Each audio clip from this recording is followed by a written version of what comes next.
Un marathon diplomatique avec aussi la conférence mondiale de l'ONU sur les océans. C'est toute la semaine à Lisbonne, au Portugal. Oui, et parmi les sujets à l'ordre du jour, les tsunamis en Méditerranée. Oui, vous avez bien entendu.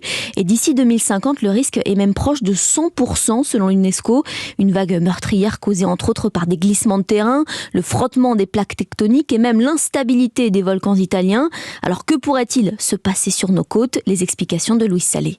En France, 2 scénarios sont envisagés. La mer soudainement se retire, là l'évacuation doit être immédiate, ou bien un séisme se déclare à l'étranger en Méditerranée, les habitants sont prévenus par SMS et ont 1 heure pour se mettre à l'abri.